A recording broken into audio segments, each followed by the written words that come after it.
Hello everybody, and welcome back to Let's Play Big Rigs, where we are now moving on to the final track, the final part, the final chapter in the first Raikage's legacy, from Raikage to Truck to Ghost Truck, and now what lies beyond. So, first of all, he reached the city, it's just ignored that that truck doesn't exist. So after countless years of wandering the wastelands, you have to watch the previous episode to know what I'm talking about, because they're all in order. But after years of wandering the wastelands of humanity, being like, oh, I've got all of this nice scenery to look at. I could go into the confectionery store. It's just no one in here though. Nothing is here. Life is meaningless.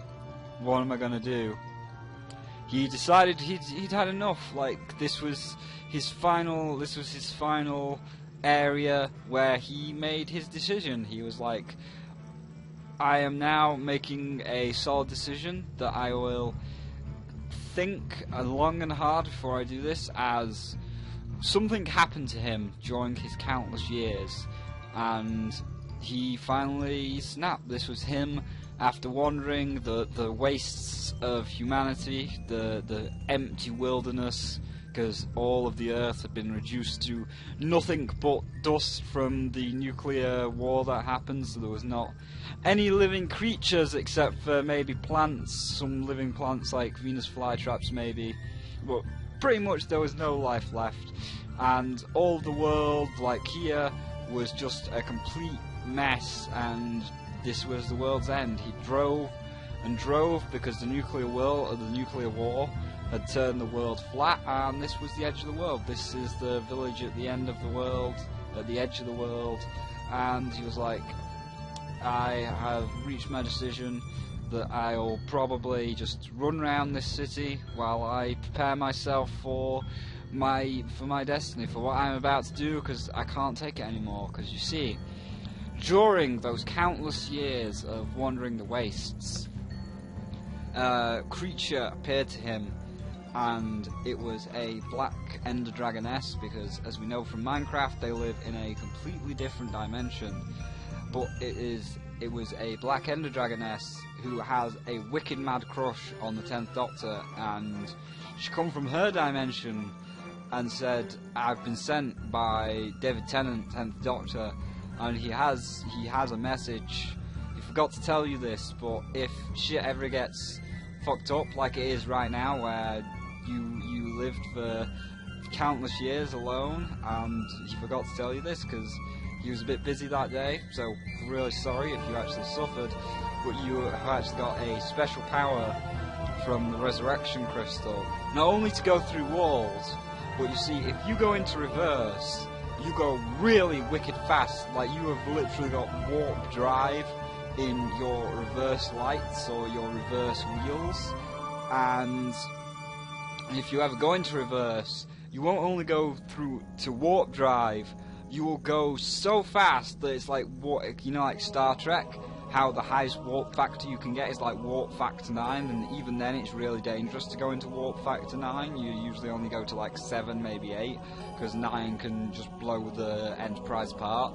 But she's like, this is like warp factor 100. You'll go so fast in reverse that you will literally warp all of time and space, and who knows what will happen. You know, you could go back to the past, anything could happen if you activate your warp drive. And the Ghost Truck, or the first Raikage, was like, you know what, I can't live like this. I can't live this life alone in isolation. It was very nice that even though Luna is now dead, because this is like 10,000 years in the future where everything's dead, but it's like, even though this is a beautiful night, which reminds me of Luna's night, which is even worse because, you know, it reminds him of Luna's night. Luna's not alive anymore. This sky was like the night that made him calm down a little bit. And obviously he's got a little bit of the shakes because he's kind of nervous about what he's about to do. He's like, this reminds me too much of Luna. I miss Luna. I miss Big Steve, who was the guy that drove me. I miss all my friends and family as the first Raikage, but there was nothing I can do about that. I miss actually interacting with people, because it's just been me prattling around my own thoughts for 10,000 years. I'm going to do this. So he thought, you know what, just for, I will finish this track and then I'm going to activate my warp drive. And who knows what will happen when I activate my warp drive. So he decided that he'd run around the city and he'd take the North Road, and by taking the North Road it would take him back to where it all began when he became a ghost truck. So he was like, alright, let's drive around here, and as always, so let's just drive around a little bit more. As always, for the crowd that can see this, because you're watching this through time and space, like, because this is on YouTube, because it's actually, when his warp drive did actually manage to warp time and space enough so that you could see 10,000 years into the future right now on YouTube. So he was like, as always, for the crowd, just because I can and just because they like it, I'll drive around this corner and say, okay, there is the city, I'm back round. So as always, to all of you out there watching this episode, you're a winner. You're all winners. And he's like, alright, I'm now done. And he went back to where it all began at the Devil's Passage when he was resurrected as a ghost truck. And he was like, I can't take this anymore, I'm going to load the map. And in loading the map, he was like, this is taking a while to load. Yeah, now it's loaded. So it's like, right, what I'm going to do is I'm going to drive round to the precipice of the world, which is by following the magic broken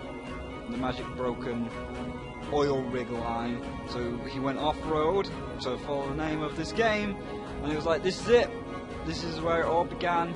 It's a beautiful night once again, just like Luna used to make all them years ago.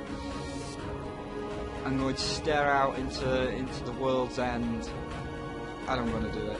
So he drove up the hill, and he got to the world's end, and he was like, let me just turn around to face the moon, as the moon is the last thing that I want to look at. And right now, I can't take it anymore, I'm going to do it. So he then started to back up very slowly. He was a bit nervous, he was a bit shaky. We were like, there's nothing left, there's no one left in humanity, there's no one left in life. I can't even talk to the animals, there's no animals alive. Oh, calm down, let's take a drink. Even though I don't know how Ghost Truck can drink, because he did stop at a few bars, pick up a few vodkas, so he must just like pour the vodka into his gas thing. So he took a drink of 99% pure alcohol vodka, and he was like, fuck it! And he did it. He drove off the edge of the world, and as you can hear, he's going faster. Oh no! And by doing this, he went round and round and round, and give it a second. And by doing this, he managed to warp all of time and space. There you go. Wait. There you go. He's now in the void. He warped all of time and space, and after warping all of time and space in this dimensional plane here, he was like, I did it. I am free. I'm free. Like we're just talking in the void, but right now he's actually going through time. He's just talking in void right now because he can, or because I can narrate while. It's better for me to narrate while he's traveling through the void here. So he travelled through the void, and he came back. He came back to our time. He came back to a land where I'm not even touching the keys now. Listen. I'm clapping my hands and it's just doing its own thing, so it proves that he is a sentient being. Even now, I can clap and commentate, and he is driving himself. He is truly alive. He is truly in our hearts. He's truly a sentient being. But anyway, so he travelled through the voids of time and space, and he came back. The warp drive that Draga told him about, that the Doctor had given, actually worked. He came back through time and space, all the way back to our time. But in doing so, he broke the very fabric of time and space, and he was born anew, but not as a ghost truck. Oh no. He did not come back as a ghost truck. He came back as a human, so he'd gone full circle from Hokage brackets human to truck to ghost truck back to human. And he was born as a small boy, which unfortunately had a hair loss problem and became bald. However, that baldness led him to his fame on YouTube, known as Northern Lion. And that's why Northern Lion makes mistakes in games sometimes, because he had so much stress as a ghost truck and as a Hokage, and he was just like, I can't take it. My mind has gone. I have blackouts every so often when I think about when I drank Danny's milk and almost died. And when he has those blackouts, that's when he makes poor decisions in Isaac.